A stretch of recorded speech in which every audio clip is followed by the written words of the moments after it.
Ayan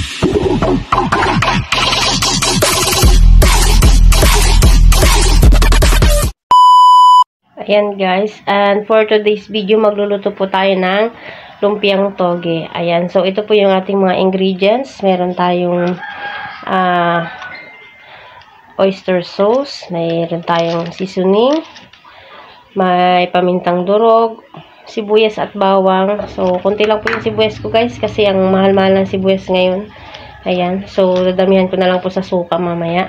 Meron din tayong kunting carrots at syempre giniling, may mantika, at ayan yung ating toge.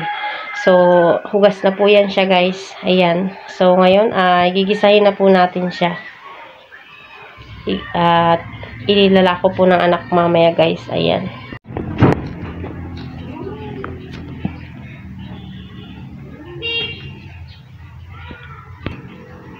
So, yan guys, mainit na po yung ating kawali. Lagyan na po natin ng mantika. Ayan. Konti lang po ang mantika guys, kasi magmamantika din naman yung ating karne.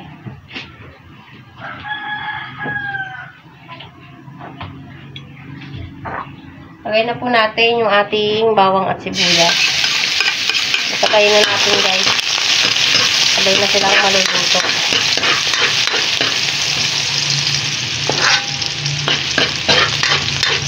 Pag okay na po at medyo mapula na, ay susunod na po natin guys yung ating karne.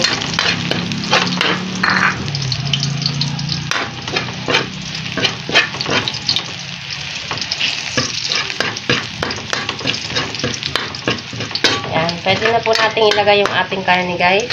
Ayan. So, sangkutsahin po natin siyang mabuti guys. Masarap po yung karne natin. Hindi na lang isa po sa lumpia pag nasangkot siya po siya ng mabuti.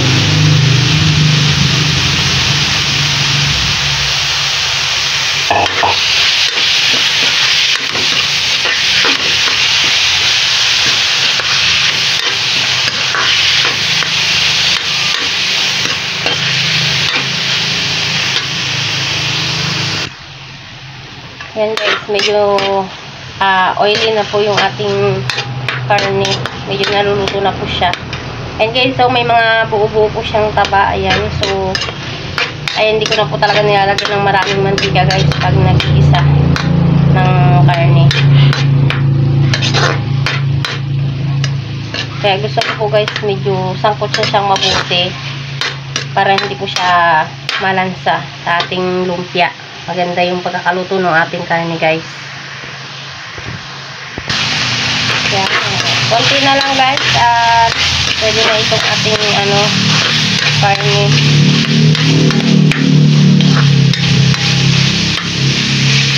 Yan. Di pa nga nalulusaw yung guys. Yung taba.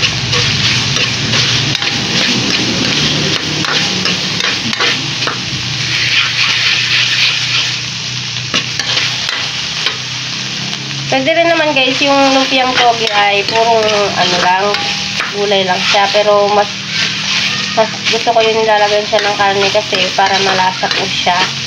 At siyempre mas mabenta po pag masarap yung ating tinda.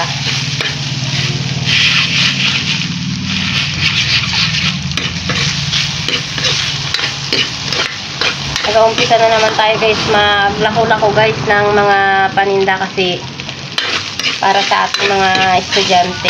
Need natin ng extra pagkakakitaan. Alam nyo naman guys, meron na tayong kolehiyo ngayon.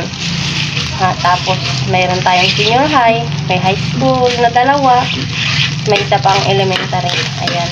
So, pag-atsaga talaga ito guys. Ayan. So, pwede ko na itong guys, lalagyan ko ng konting oyster sauce siya para may lasa agad yung karne natin.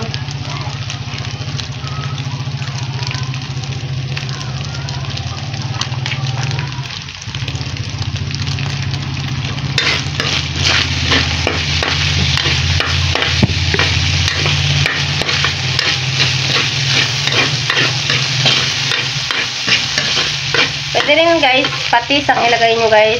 O yung ano, fish sauce. Wala akong patis guys, kaya yan, yung oyster ang ilagay natin. Lord seasoning, kung meron kayo, pwede rin po yun. So, lalagay na natin yung ating togi guys. Kasi hindi masarap yung lasa ng togi pag masyadong hilaw. So, iuna natin sa ganda. Pero,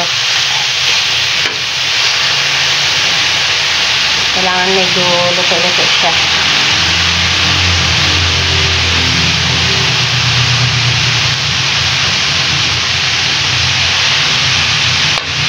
Sa mga next video ko guys, gagawa na lang tayo ng sarili nating togi. So, ngayon ay bumili muna tayo kasi hindi pa tayo nakakapagawa. Kaya ko rin magawa nito guys.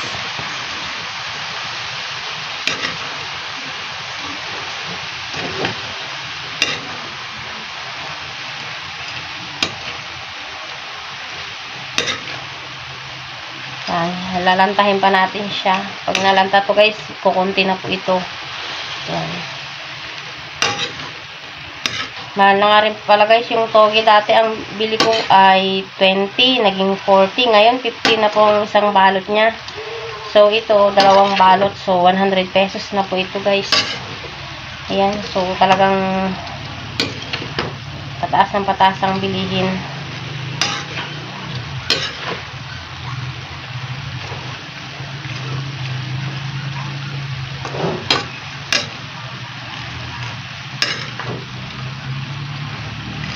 Nahalo ko guys para malanta siya. Ayan, para lahat ay maluto. Nalagay ko na rin po yung ibang ingredients natin para magkaroon na siya ng lasa. Lagyan na natin guys yung mga condiments natin. Ayan. Paminta. Ating oyster sauce.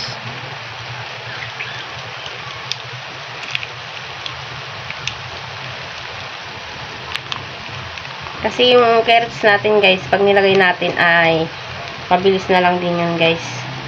Mabilis lutuin yung carrots. So, dapat templado na bago natin nilagay yung carrots natin. Ano na. May timpla na yung ating lumpia.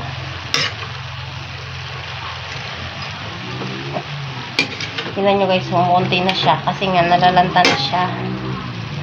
Kunti na siya tignan. At nagtutubig din.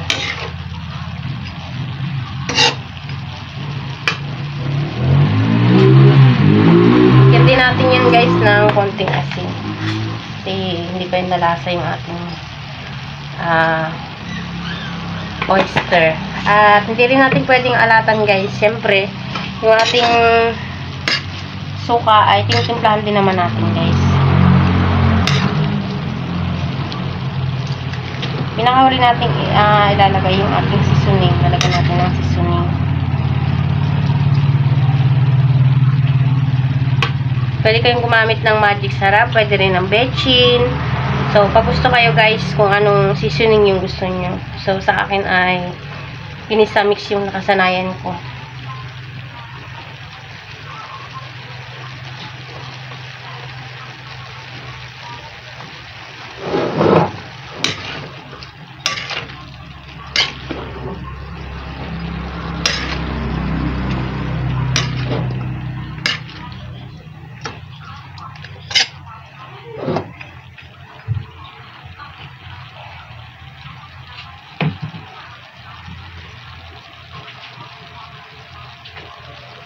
So, ayan. At medyo luto-luto na. Pwede na siguro natin ilagay yung carrots natin, guys.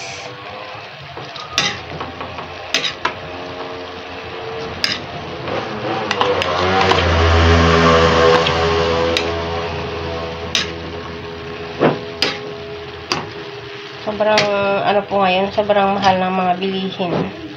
So, nilalagyan ko po ng carrots para pampakulay siya.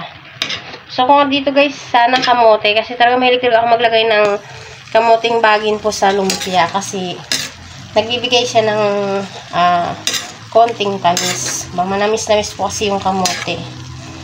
So, pwede rin po singkamas. Pero ito kasi ay togi lang. So, gusto ko sana kamote para pampalasa guys. Tamis nga. So, wala akong nabiling kamote kasi nagkaroon tayo ng bagyo. So, stranded po yung mga gulay. Kasi nag-i-import lang po ng gulay ang Coron sa ibang lugar like Manila or Mindoro.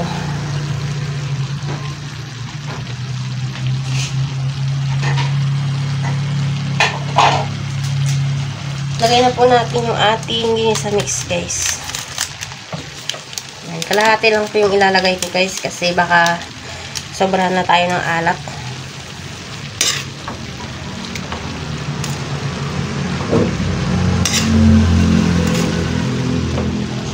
Yan.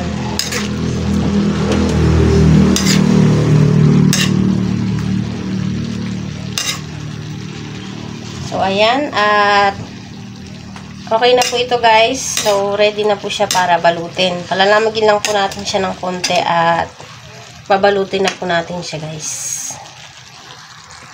Yan guys, naango ko na po at palalamigin na lang po natin siya and then maya maya po ay babalutin na po natin guys. Ayan.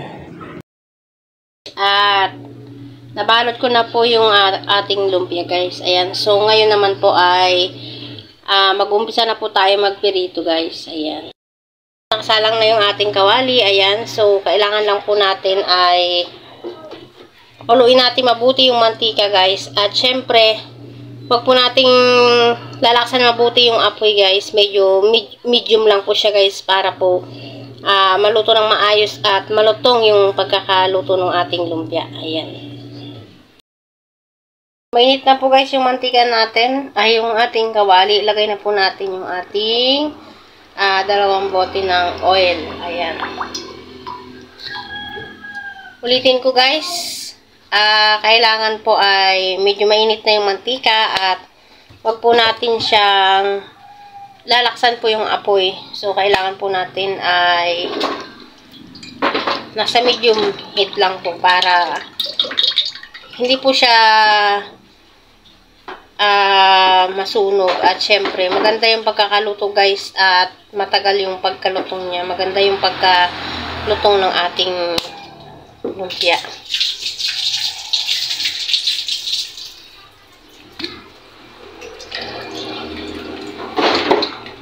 Ayan, bali 2 kalahati po yung mantika na nilagay ko guys. Ayan, medyo painitin lang po natin yan. Ayan guys, at mainit na nga po yung ating mantika at nilagay ko na nga po yung mga lumpia. Ayan, at pirituin lang po natin lahat. So, katulad po ng sabi ko guys, medium lang po yung ating apoy para hindi po mabigla yung pagkakaluto ng ating lumpia at syempre ay crispy po siya. Ayan. So, tara guys, at lutuin lang po natin ito guys. Ayan.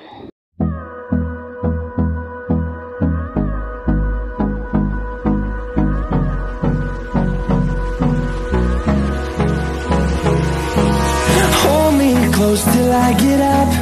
Time is barely on our side. I don't wanna waste what's left. The storms we chase are leading us, and love is all we'll ever trust. Yeah, no, I don't wanna waste what's left. And on we'll go, through the wastelands, through the highways, till my shadow turns to sun rays. And on we'll go, through the wastelands, through the highways, and on we'll go.